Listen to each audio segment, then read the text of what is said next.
하겠습니다. 술술 풀릴 겁니다. 네. 원을 세우면서 회항을 잘해라. 원을 세워서 회항을 잘해야 되는 그런 자세로 기도를 해야 돼요. 거기에 관한 그럼 이야기를 한번 해보겠습니다. 조선시대 중기에 경상도 안동 땅에 젊은 부부가 양반은 아니었습니다. 6살 난 아들과 알콩달콩 단란하게 살고 있었는데 어느 날 경상도 감사, 관찰사지요. 경상도 감사가 풍악을 앞세우고 닐리리야 닐리리 하면서 풍악을 앞세우고 화려한 부임행차를 했는데 앞에서는 호적 불고 수많은 포졸들이 또 마을 사람들이 축하를 해주면서 그렇게 등장하는 모습을 본 그 6살 빼기 아들이 아빠 나도 커서 저렇게 훌륭한 경상감사가 될래요 이랬어요. 내가 이야기를 양반이야 이랬지요. 아버지가 6살 빼기 아들내미 머리를 쓰다주면서 너는 양반이 아니라서 경상감사가 될 수 없단다. 벼슬 할 수 없단다. 옛날에는 그랬잖아요. 맞죠? 예. 양반이 되고 했지 않습니까? 그래서 이 말을 들은 6살짜리 아이가 충격을 먹은 거예요. 그래서 그 6살짜리 아이가 깊은 충격을 받아서 시름시름 앓다가 동짓달 11의 날에 죽고 말았어요. 그 부모님은 기가 막히고 억장이 무너졌지만은 부모는 매년 아들이 죽은 날 밤에 제사를 정성스럽게 지내주었어요. 그로부터 14년이 지났을 때 12살의 어린 경상감사가 경상도로 부임을 해왔어요. 이 12살의 어린 경상감사는 공주의 아들인데 10살 때부터 외할아버지인 임금님을 쪼르고 쫄라가지고 성하에 못 이긴 임금이 마침 그 경상도 감사가 공석 중이었거든요. 그래서 공석 중인 경상도 감사로 잠깐 임명을 했어요. 그래서 즉 손주 한을 풀어준 거죠. 그래서 어린 이 감사는 안동 땅의 곳곳을 구경을 하게 됐는데 근데 열흘 전부터 동짓달에 11의 날이면 꿈에서 보았던 낯익은 동네를 자꾸 발견하게 되는 거예요.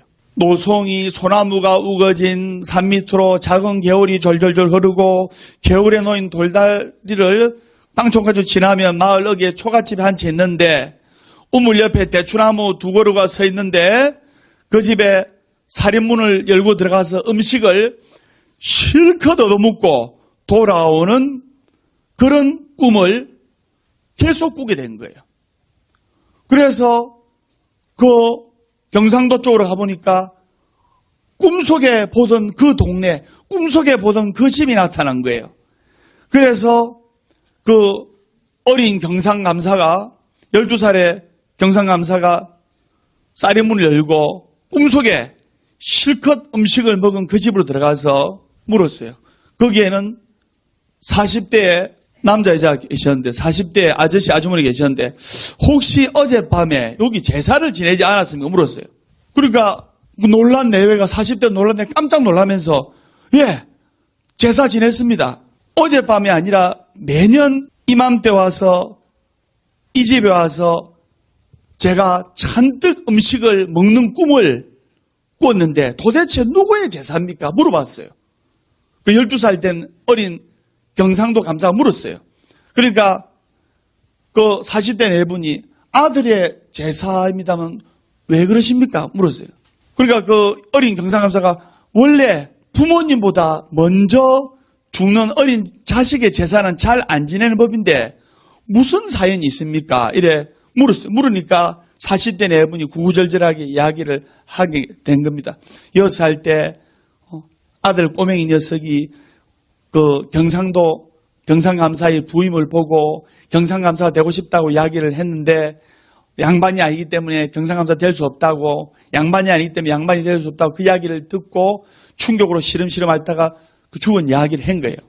그러니까 어린 감사가 의아해하니까 14년 전에 있었던 일을 자세하게 그 40대 내분 이야기를 해주었고 그 이야기를 듣던 경상감사는 가슴이 콱 막혀가지고 40대 내분의 두 손을 잡고 말이죠. 아, 전생에 우리 아버지 어머니. 그리고는 그 자리에 털썩 주저앉더니만 유언도 없이 유언 한마디 없이 죽어버린 거예요. 14년 전에 6살짜리 아이는 경상감사가 되지 못한다는 말에 충격을 받아서 한을 품고 죽었어요. 맞죠? 꼭 경상감사가 되리라 염원하면서 죽은 그의 혼백은 가장 빨리 경상감사가 되기 위해서 공주님의 태중으로 들어갔고 마침내 외할아버지인 임금님을 쪼르고 또 쫄라 경상감사로 부임하게 된 겁니다.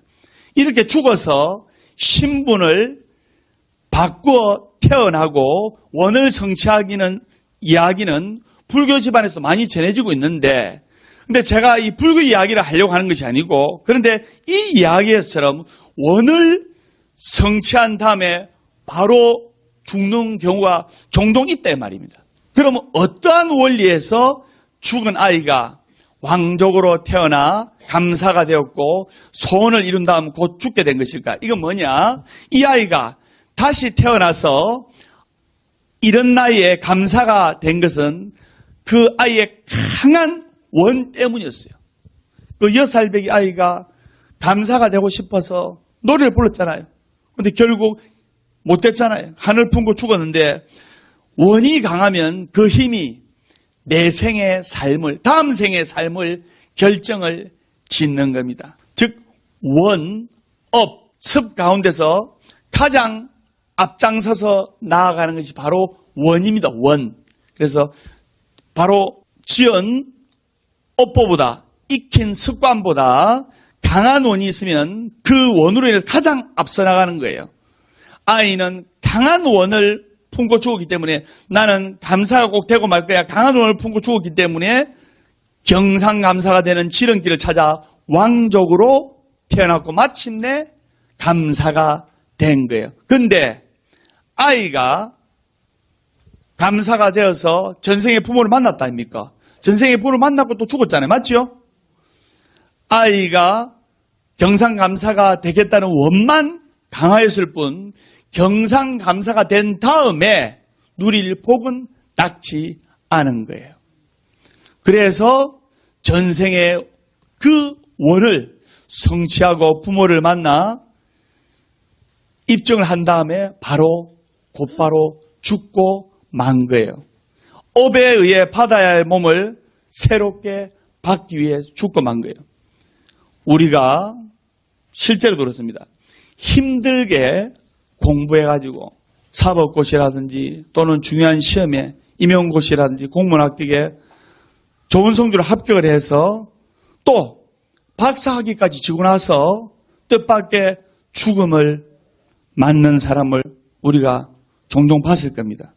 또 평생 가난하게 살다가 가진 고생이란 고생은 다 하고 이래가지고 겨우 재산을 잃어가지고 이제 숨 좀 쉬고 이제 호강 좀 하고 잘 살라고 할 때 갑자기 죽어버리는 사람도 우리가 주위에서 봤을 겁니다. 봤죠? 그런 이들도 바로 마찬가지입니다. 이분들도 시험에 합격을 하거나 박사학위를 받거나 부자가 되겠다는 원을 품고 나서 이 세상에 와서 원을 이룬 다음에 마음이 풀려서 다음 생에 다음 업을 받으러 바로 이성을 떠나게 된 거예요. 그것을 아셔야 되는 겁니다. 그러므로 불교에서는 원을 잘 세워야 하면 물론이요, 회양을 잘해야 한다고 부처님께서는 가르치고 계십니다. 자, 제가 선정하겠습니다. 회양을 잘하자. 자, 제가 선정하겠습니다. 원 성취하여 부처님 잘 모시고 살겠습니다. 가난을 벗어나 삼보를 잘 받으며 살겠습니다. 관세음보살. 예, 그래서 부디 원을 잘 세워서 살고 원 성취와 함께 더욱 보람된 불자로서 생활할 수 있는 불자의 마음을 길러야 되겠습니다. 무슨 말인지 아시겠죠?